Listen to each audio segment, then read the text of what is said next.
Hey guys, welcome back. In the last session, we have created the customer service, and we have added the some of the dependencies as well for the customer service. The dependencies like data GPA, web, dev tools, MySQL, Lombok, and other dependencies, and some of the plugins also we have added.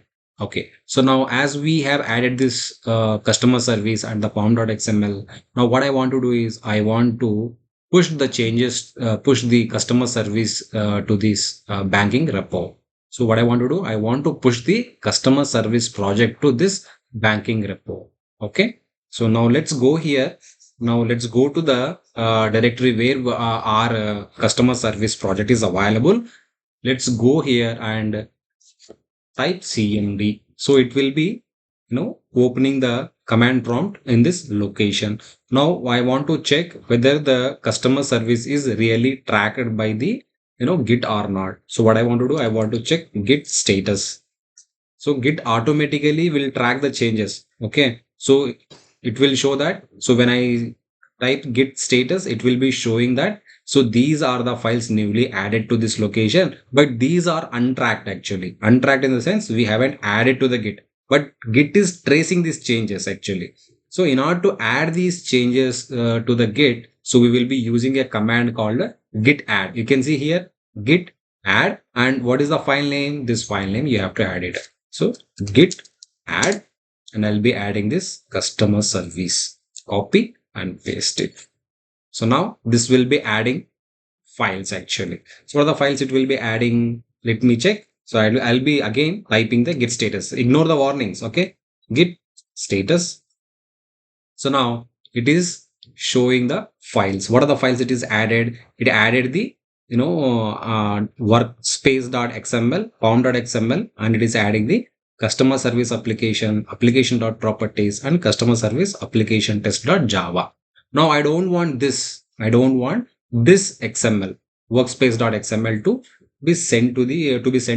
I don't want to send this file to the repository. So what I want to do is I want to remove it. So in order to remove it, we have a one more command called git rm hyphen cached the removed changes. So these are the changes which is cached by the Git actually. I want to remove these changes. Let's copy it and paste it over here. So it will remove these changes. We have removed this file actually. So when I type git status now, this file will be untracked actually. You can see only these files only it is showing.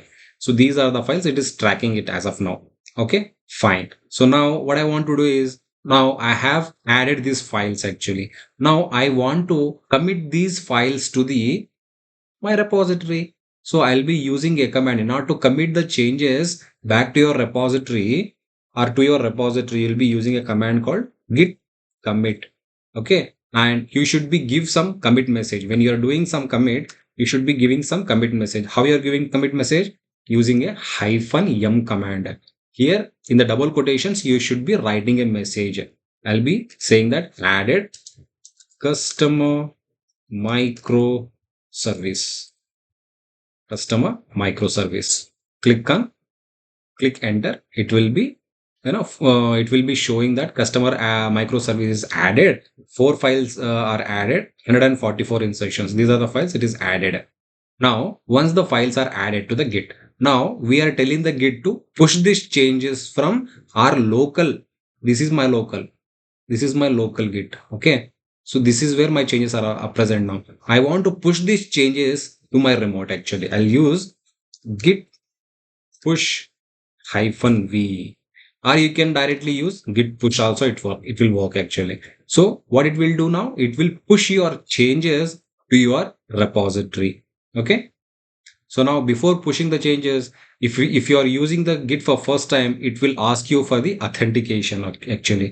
So you have to authenticate. See, it is asking for my authentication. So I have multiple accounts. I'll be continuing with this account. Okay. So now this will be, now once I select it, the changes will be pushed to the branch called main. Okay. So we are currently in a main branch. We are pushing the changes to the main branch as well. If you want to create your own branch, you can create in two ways. One is using the command prompt, the other one is using the UI actually. So here you can see, let's go and check the changes. So if you refresh this page, the project customer service will be added. Okay, see here, the customer service will be added to the main. So here main is the default branch. It is added. Now what I want to do is I want to create a separate branch for feature customer service. So I'll be using this main as a base branch. I'll be creating a new branch. I'll be giving the branch name as feature customer service. So always gives the meaningful name when you are giving the branch names. Feature customer service. Feature customer service. This is my main branch. This is my feature branch. I'm taking the default code from the main branch, which is nothing but our main code, which is available in the main branch now. Okay, now I'll be taking this as a base and I'll be creating a new branch. Now I have a one more branch called feature slash customer service. Okay, see, you have a same project customer service in the feature customer service branch as well. You can see this one. So whatever the comment you have added, it is showing over here now. Added the customer microservice. Okay, in the pom.xml also you can see the data which we have added. We can see the dependencies which we have added actually.